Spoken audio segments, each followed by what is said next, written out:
Friends, welcome. In our today's session, we are going to understand the basic concepts of auditing. You might be knowing some of these concepts, but still we'll be recapitulating some of them. And then we'll be learning, in fact, what is the objective and what is the scope of audit. That is our plan for today.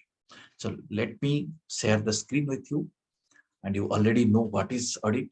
It is only a recapitulation that we are going to do right now. Give me a moment for that. And one more thing, let me at this stage tell you that when we are talking about the auditing, that we are referring to audit of what? Audit of financial statements. Is it done? And you already know what are the components of this financial statement, and these are the financial statements which are going to be audited. And here what happens? Auditor expresses an opinion on that financial statement, and this opinion is about whether this financial statement are reflecting true and fair view or not. And you already know the different financial statement has got different objective. Is it? For example, if you are talking about a balance sheet, what does it shows? If you're talking about the balance sheet, the financial position of the financial position. Okay. Balance sheet is a very important financial statement. You know, it should show the financial position of the entity, right? And when it should show the financial position, it should show the true and fair. The position should be true and it should be fair enough. Okay. And auditor certifies that thing, or auditor gives a report whether the financial position is true and fair or not. Similarly, if you're talking about the statement of profit and loss, it shows the performance of the entity. So that also auditor gives a report that whether that financial statement is showing a true and fair view or not. Okay, same also with cash flow statement. We are seeing the activity-wise cash inflows and outflows. So auditor gives a report that whether that cash flow statement is showing a true and fair view or not. So in fact, auditor gives a report, or auditor gives his opinion that whether these financial statements are actually showing what they're supposed to show. Okay, so auditing can start only after preparation of financial statement. And you already know financial statement as the end result of accounting process, right? So various transactions or various business decisions in an entity gets processed, and finally these kinds of financial statements are generated. And it depends what are the financial statements which are relevant for a particular entity. Okay, a company might be having some kind of financial statement. A company who are following Ind AS may be having a different types of financial statement. An electricity company, let us say producing company or a power generation company may be preparing a financial statement in a different style. An insurance company might be preparing a financial statement in a totally different style. A partnership firm might be preparing a financial statement in some other format. Okay, so like this, whatever might be the format, whatever might be the presentation, it is expected to show an true and fair view, and auditor gives an opinion on that. Okay, so always the objective of audit is to express an opinion on those financial statements. Okay, so with this background, let me share the screen with you.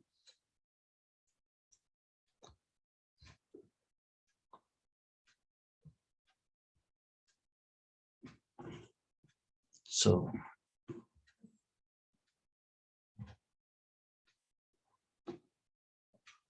and we have already discussed auditing is intended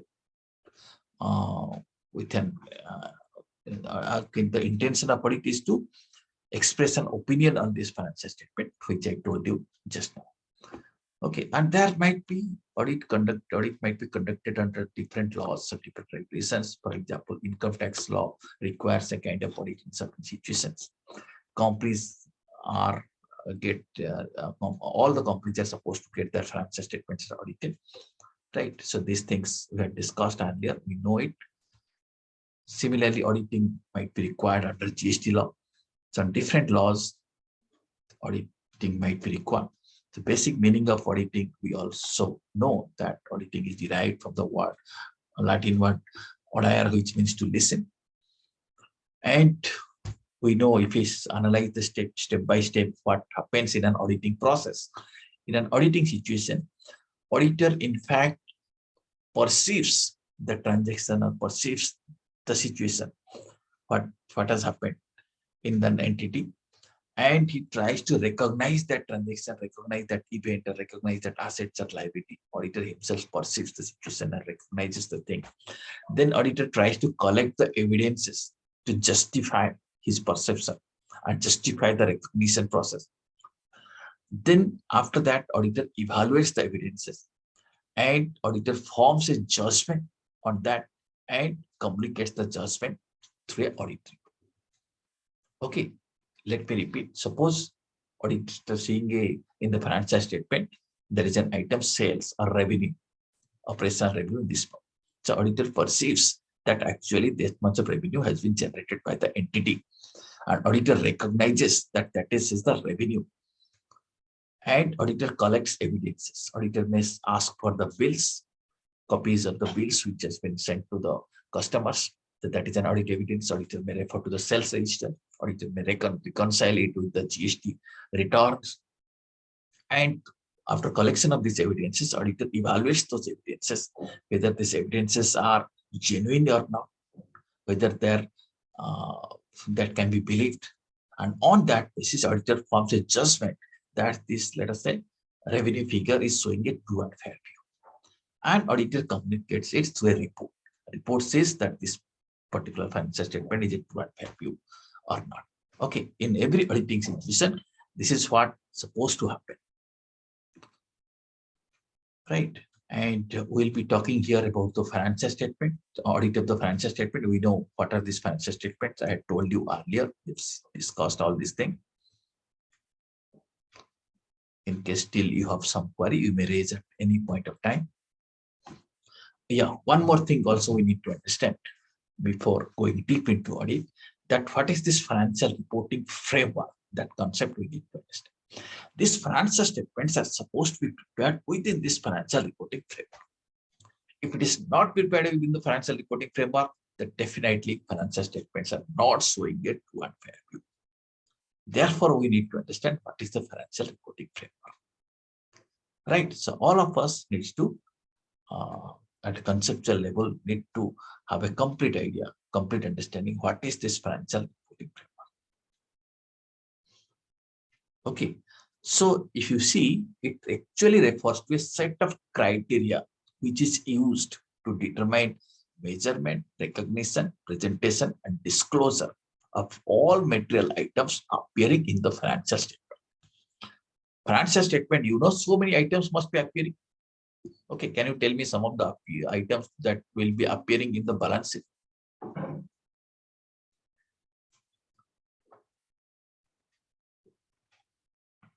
Some examples. Can anyone of you tell me items that will be appearing in the balance sheet?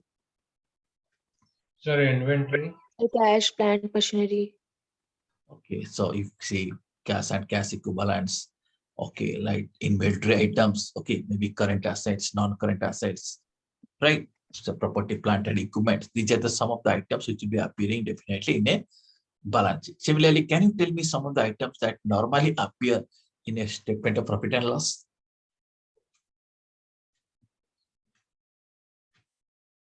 Some example. So sales, Sales. expenses, income, Sales, or you can say revenue. profit, Okay, loss. maybe profit figure or maybe loss figure, or maybe some expenses, right? Say purchases, employee benefit expenses. So these are the some items that appear in the financial statements. See that? And when these financial statements are prepared, a set of criteria is used to determine those items. For example, how those sales will be recognized. Okay, it's a revenue recognition issue. So there is a particular way the company might be following to recognize that this is sales. At a particular stage, the company might be recognizing this is sales. Once company recognizes, company must have measured it. Okay, it is sales, but what is its value? That is the measurement aspect. Company must be using a set of criteria to measure that. Then how it is to be presented in the financial statement, that is one more issue. And if there is something which needs to be disclosed relating to the item, that also needs to be disclosed. So this set of criteria which is used to determine the measurement, recognition, presentation, disclosure all taken, all these things combinedly can be referred to as your financial reporting framework. So you might have seen a banking company might be preparing a financial statement in a different way. A normal company might be preparing a financial statement in some other way. A power generation company is preparing the financial statement in a different way. Yes or no? So their presentation is different. And they also recognize revenue in a different way. So this set of criteria they use, that is called as the financial reporting framework. That company has to report or has to prepare the financial statement within that financial reporting framework. Okay, in other words, you can say this financial reporting framework, in fact, it is you can say some concepts that underlie the preparation and presentation of the financial statement. On that basis, only these financial statements are prepared. All material items are measured, recognized, presented, and disclosed within that financial reporting framework. Is it clear to you what is a financial reporting framework?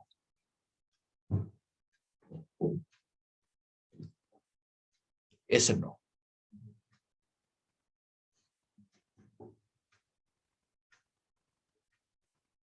Is it clear to you? Yes, sir. Yeah. So you might have seen some companies' financial statement. You might be saying, let us say revenue, then expenses, then profit, then tax. After that, you see what is the like this something. Let us say earning per share, basic earning per share, then diluted earning per share. Why it is prepared in that style? Because the financial reporting framework requires us to prepare financial statement in that manner. So financial reporting framework is extremely important to us. And in the context of auditing, we need to have a good idea, to have almost complete idea about what is the financial reporting framework demands. Because if the financial reporting framework is not complied with, the requirements of the financial reporting framework is not complied with, then definitely financial statements are not so good. Okay, so you are aware of the objective of financial statements. It's provide information about financial position, financial performance, cash flows, etc. Okay, and that has to be prepared within the financial reporting framework. And coming to audit, there are various definitions out there, but here we'll understand it is an independent examination of financial information of an entity, whether profit-oriented or not, and irrespective of its size and legal form. When such an examination is conducted with a view to expressing an opinion. So here you have to understand that auditor expresses an opinion, or auditing is conducted with a view to express an opinion. Okay, that is the ultimate objective. And this is irrespective of the size and legal form, whether it's a small entity or a large entity. Whether it's a company or partnership firm, doesn't matter. Irrespective of size and legal form, auditing is conducted with this objective. It also doesn't matter whether the entity is profit-oriented or a non-profit-oriented entity. Audit means independent examination of financial information. But how an auditor will be independently able to examine this thing? What is required is knowledge. Knowledge is the key, because he has to independently examine all the financial items. Okay, let us say he is going to examine the item salaries or employee benefit expenses. Okay, he is expected to know what is the accounting standard related to employee benefit, how salaries are supposed to get recognized, if TDS is applicable, whether that is deducted or not. That is also within the financial reporting framework. We should have idea about the income tax law.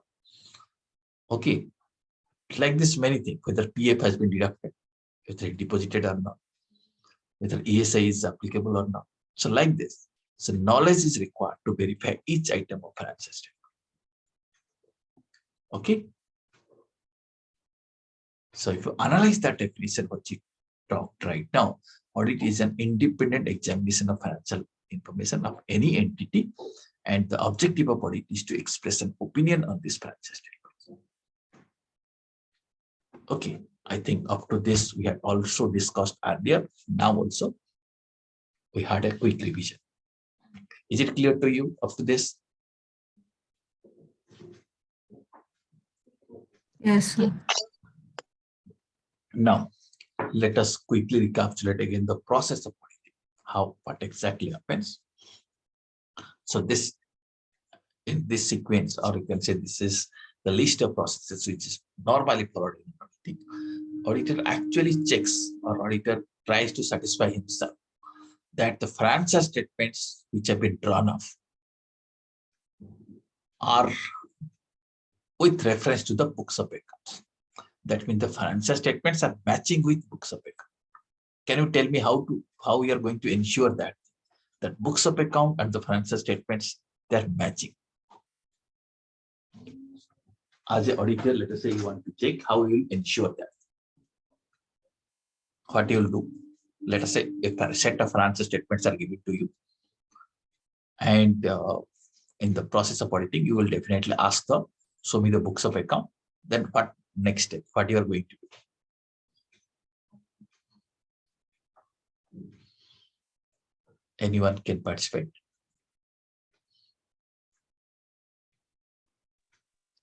Sir, by verifying whether all the transactions are recorded and not, and the further procedure, the ledger and the trial balance is prepared correctly or not, through which we can see that the financial statements are correct or not, sir.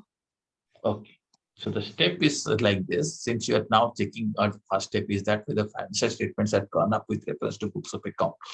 First, see that each item of financial statements are reflected in the books. Okay, suppose you are saying salary is this much in the financial statement. Ensure that the ledger is also showing that much amount. So you can tick up those items. Items of financial statements will be ticked off with the books of account. If all of these items are matching, then you are assured that the financial statements are drawn up with reference to books of account. Right? Or in a computerized system, you can see the trial balance, which will reflecting all the books of account balances and match your financial statement with that trial balance. The next thing is that which is necessary in an auditing process is to ensure that the entries in the books of accounts are adequately supported by underlying papers and documents and other evidences. Now, once you have seen the financial statements are drawn up with reference to books of account, next step is to check the books of account figures. How you will be able to check the books of account figures? So you are supposed to compare the books of account figures with the supporting documents. So let us say you are picking up salary ledger. So you are saying every month so many salaries are paid. So you are supposed to compare it with other documents. Maybe you may compare it with the salary register. You may compare it with the attendance. You may compare it with the bank statement where salary is paid. Okay, you may compare it with your PF register. Okay, like this, there are various ways of comparing that thing. Okay, or if vouchers are generated, you can also see the vouchers. So entries and books of accounts are adequately supported or not, you are supposed to verify. Is it clear to you? Next step, you have to see none of the entries in books of accounts have been omitted in the process of compilation. So you have to see that all the entries of closing balances of books of account must have been ticked out, because you have ticked the books of account balances with the financial statements.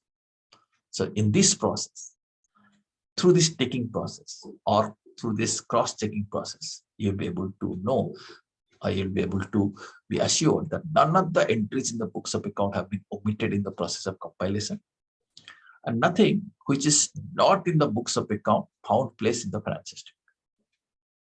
That means once you tick up the financial statement figures in the books of account, there should not be any unticked item in the financial statement. Also, there should not be any unticked item in the books of account. If books of account you are finding something is unticked, that means there is something in the books of account which is not incorporated in the financial statement. Or in the financial statement there is something unticked, that means something is contained in that financial statement which has got no reference to the books of account. Right? Understood this process? Next thing is that information conveyed in the financial statement are clear and unambiguous. The term, the account heads which are used in the financial statement, that should be clear. There should not be any ambiguity. A normal stakeholder who is reading that financial statement, he should be able to understand that financial statement. Okay, if it is a salary, it should be called as salary. Okay, if it is a computer, it should be called as computer, like this. Okay, so that you can be assured of that the items in the financial statements are clear and unambiguous.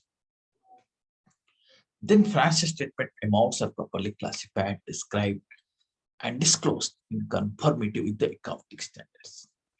So accounting standards expects us to prepare the financial statement or classify the financial statement in a proper way.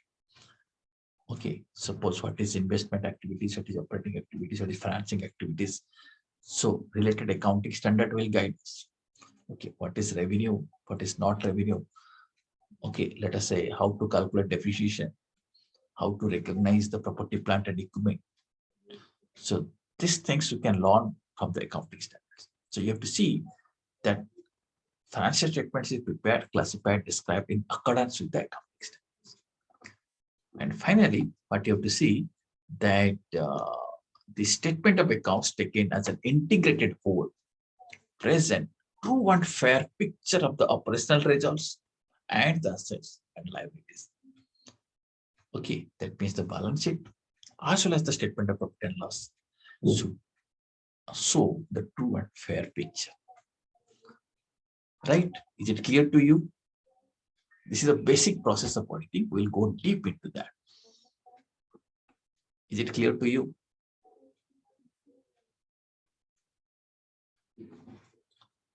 Now, coming to nature of audit. As you know, auditing is different from assurance. Assurance is some kind of analysis type of job. But when we talk about audit, we're talking about audit of financial statement. You already know 5 types of financial statements are there, like your balance sheet, statement of profit and loss, cash flow statement, statement of changes in equity, and your explanatory notes. And each financial statement has got some different purpose. And you also know it's the responsibility of the management to prepare the financial statement in such a way that it should give the true and fair view. And this financial statement has to be prepared within the financial reporting framework. What is this financial reporting framework? This is again a set of criteria which is used for recognition, measurement, presentation, and disclosure of each items of financial statement. Okay. Right? I think you have understood this. And auditing is an independent examination for expressing an opinion. Okay. In every auditing situation, auditor perceives the situation, recognizes the event, recognizes the asset or liability, collects evidence, evaluates it, judges those evidences, and finally communicates in the form of a report. Okay. And how that is to be done? Comparison of financial statement with the books of account and books of account with supporting records are required. Classification, presentation, and clarity should be there. Then only it will show true and fair view. Did you understand this chart? This gives us an overview of the audit situation or audit scenario. Are you able to understand this?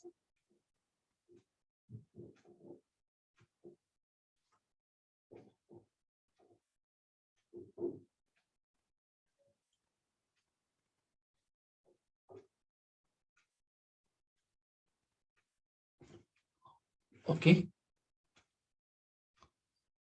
Now, so this is some vouchers I was showing you.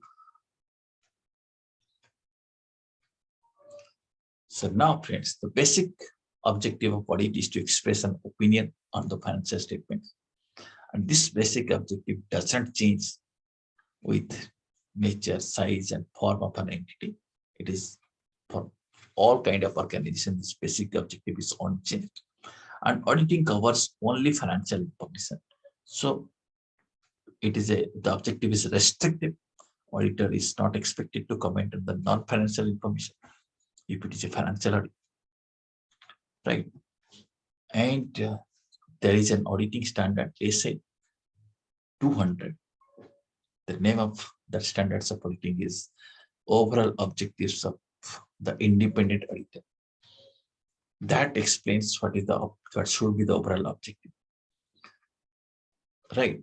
So point number 1, overall objective is to obtain reasonable assurance about whether the financial statements as a whole are free from material mistake. That means there should not be any misstatement in the financial statement. If at all there is misstatement, it should not be material. Okay, there might be some minor or petty misstatements, but that should not be material. So one thing is to ensure or give a kind of reasonable assurance that the financial statements are free from all material mistakes. And again, one more objective is to report on the financial statements and communicate as required by SAS. SAS means standards and auditing, in accordance with the auditor's findings. So auditor findings also needs to be reported. Right. So that is what the standard specifies.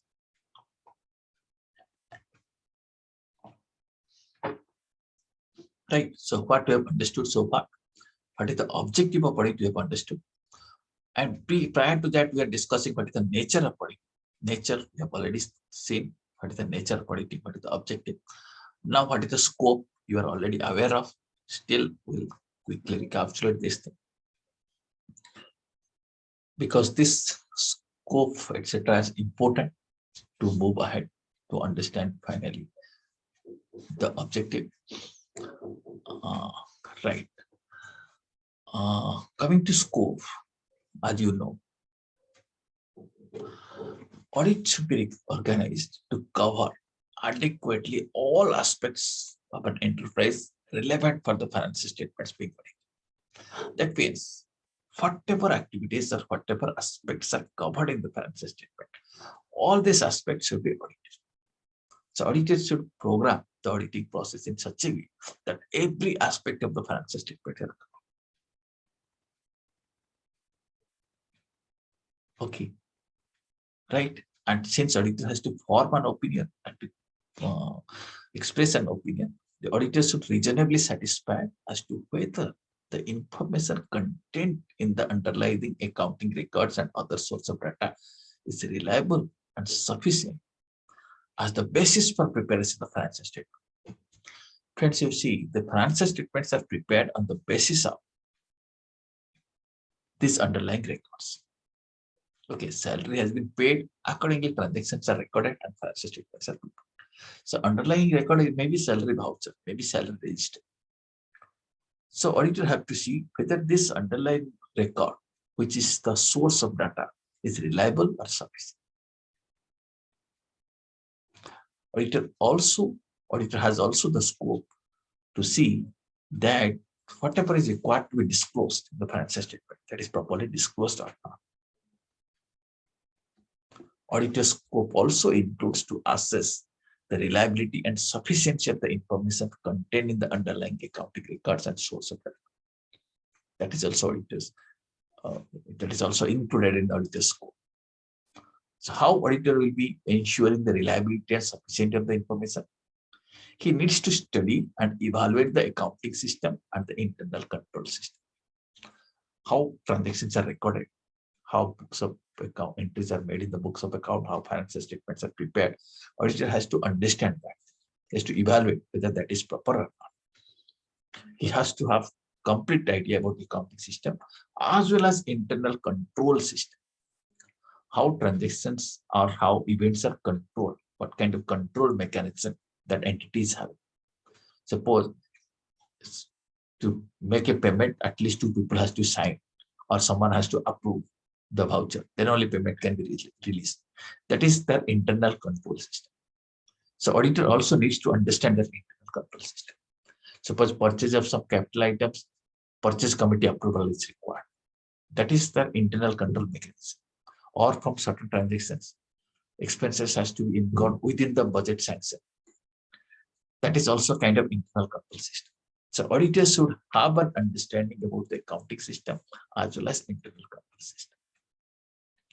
Okay, but after understanding those systems, auditor may carry out such tests, inquiries, and other verification procedures of accounting transactions and accountant balances as he considers appropriate.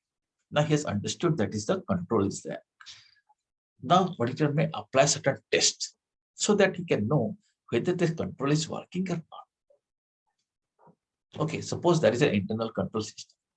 If you make a cash payment of any expenditure in above 10,000 rupees, there is a control system, the voucher will not be passed. That means computer will not accept that end. But auditor needs to check whether actually that is working or not. So auditor may think of what are the tests, what are the inquiries, what are the verification procedures necessary to test the transactions. Okay, then only auditor can conclude, auditor can assess whether the information which is contained in these financial statements and accounting records are reliable and sufficient or not. Auditor also needs to ensure that things which are supposed to be disclosed are properly disclosed. He can compare the underlying accounting records with the source data. Okay, he might also consider the judgments made by the management. When financial statements are prepared, it involves a lot of judgment. Okay, suppose life of the asset has to be estimated. That's a judgment area. Okay, let us say provision has to be made against bad and doubtful debts. That's again a judgment area. So auditor needs to consider that whether this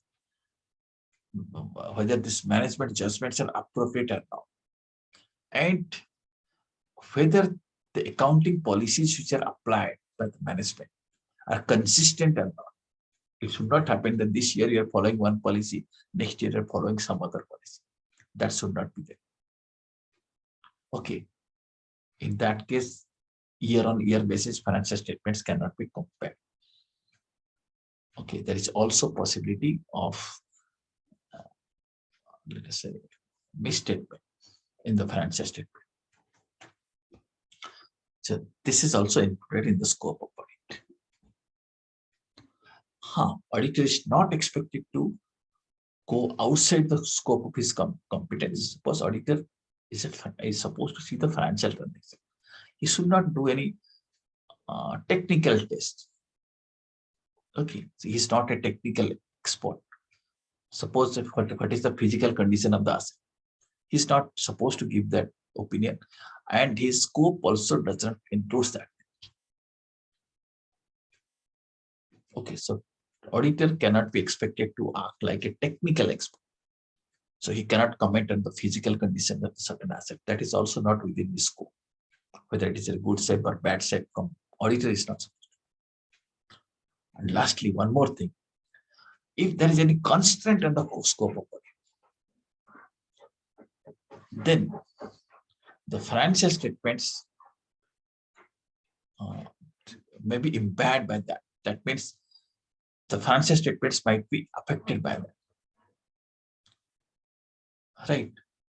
So constraint on the scope of audit of financial statement that impair the auditor's ability to express an unqualified opinion on such financial statement should be set out in his report, and a qualified opinion, a disclaimer opinion should be expressed as appropriate. So friends, let me explain this point for you. If there is some constraint in the scope, that means auditor has the scope. Let's say auditor wants to physically verify the stock, but there is constraint. Management is not cooperating. Management is not allowing you to go to that place to physically verify. That is a constraint in the scope. You have that scope, but it's not possible. And because of which you are unable to express an unqualified opinion. Unqualified opinion means clean opinion. You are unable to say that the inventory is showing the true and fair. If you say inventory is showing true and fair, it's an unqualified opinion. but you are unable to say. Okay, so you are unable to give an unqualified. So what is auditor supposed to do? He should set out in his report that this is the constraint. He should clearly specify that thing and may give a qualified. That means subject to that item. Suppose subject to inventory's physical stock of this thing, or subject to value of the inventory which is shown in the financial statement as this one. Okay, subject to that particular item, auditor can say the financial statement is showing true and fair. If auditor gives a report like this, the subject to certain things, financial statement is given true and fair view. That's why it's not a clean. This is called a qualified. Okay, or qualified opinion. So if there is a constraint in the scope of audit, auditor needs to set out in his report and give a qualified opinion, or he may give a disclaimer of opinion. That means auditors can write that he is unable to express an opinion. Okay, because there is constraint in scope. He couldn't conclude, he couldn't form an opinion, he cannot express that opinion. So he is expressing a disclaimer that he is unable to express an opinion. Right. So now one thing you have understood, that constraints in the scope of audit. You already know what is the scope of audit. Okay, these are the things we are discussing about scope of audit. But if there is any constraint in the scope of audit, that may lead to a disqualified opinion, qualified opinion, or B, disclaimer of. Is it clear to you? Suppose a situation is given to you. Now you have to think in that situation that what kind of report you will be giving. Okay, suppose for example, you are auditor of a company. Okay, are you with me? Are you getting me? You are auditor of a company, right? And there are various branches where cash balances are met. But how will you know that on 31st of March, the cash balance was this much in different branches? They're not misappropriated. How you know that? So you have planned your program that at 31st March you will verify. You'll be sending your team, you'll verify. Okay, but management is not allowed. That management is saying, okay, I'll send you to all the branches within my state, but you cannot go outside the state. They have a branch at Kolkata, they have a branch at Delhi, they have a branch at Mumbai, but management is saying, no, I cannot show you those cash balances. So now, will you be able to give a clean report that cash and cash equivalent is showing true and fair view? Can you give? Yes or no? No, sir. No. Why you cannot give? Why you are unable to form an opinion or express a clean report, clean opinion? Because there is constraint in the scope. Okay, so what is expected of you to clearly set out that there was a constraint in the scope? So what at best you can do? You can give, you have got two choices. What I told you, can you remember? What is one and what is two? One I told you, you can go for qualified opinion.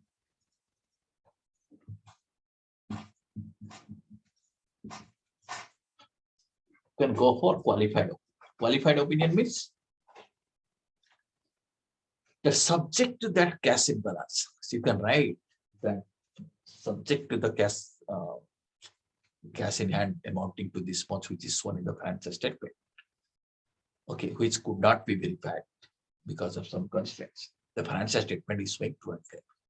You can give a qualified. What is the other option? Can anyone tell me? Other option is disclaimer.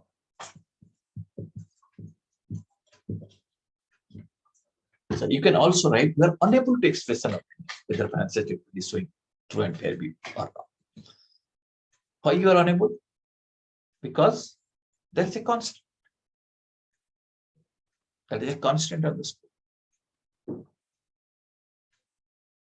Okay, later on, some other session later part of our course, we'll be learning in which situation, which kind of report is supposed to be given, and what are the various kinds of opinion which are given by the auditor.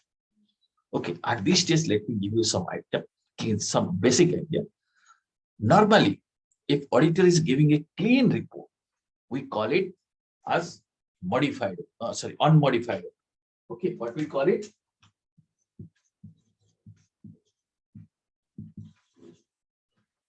Unmodified. Okay, that means clean. But if it is not clean, auditor may modify that. What auditor can do? As you know, one thing, auditor may give a qualified opinion or auditor may give a adverse opinion or auditor may give a disclaimer.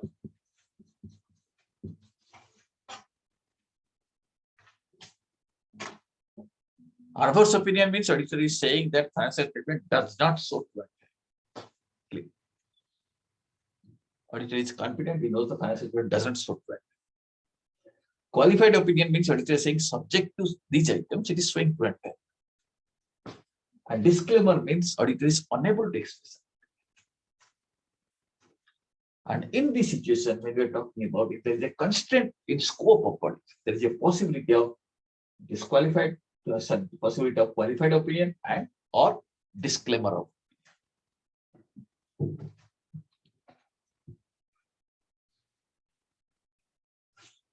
Is it clear to you? Or anything you would like to ask?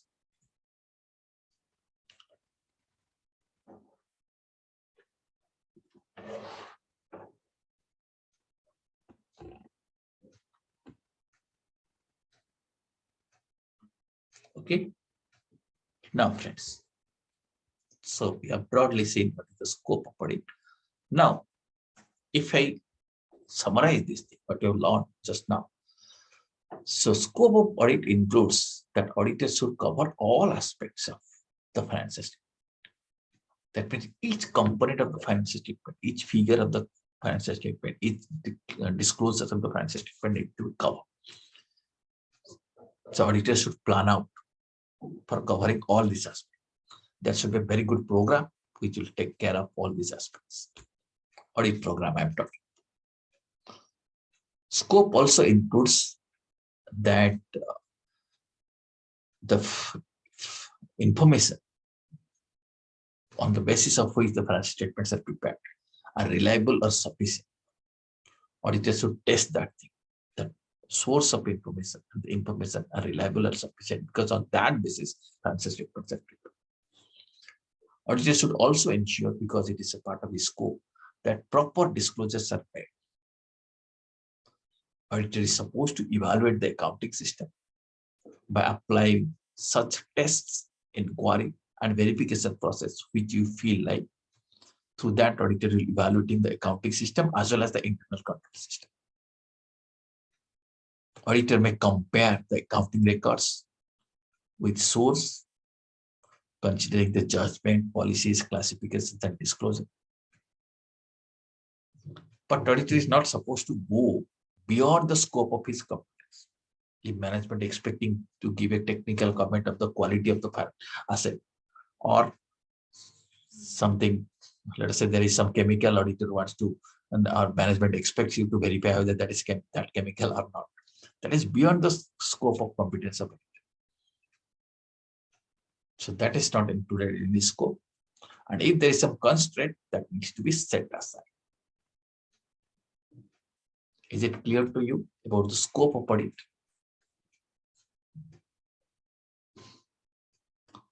Yes or no? And this scope of audit is determined by the terms of engagement. Sometimes legislation also decides. The related laws specifies what is the scope. And also pronouncement of the institute also decides. Pronouncement of the institute means, so in case of companies will be learning, auditing can be done by chartered accountants only. So they're monitored, these auditors are monitored by the Institute of Chartered Accountants of India. So institute issues pronouncements which needs to be followed by the member. Okay, so the scope of audit is determined by all these three things. Pronouncement of the institute, requirement of the legislation, then terms of engagement. But however, the terms of engagement cannot override the requirement of legislation or pronouncement of the HT. Okay, terms of engagement cannot restrict the scope which is prescribed by law or HT. Okay, restriction is not possible, but some additional things may be included in the scope through terms of engagement.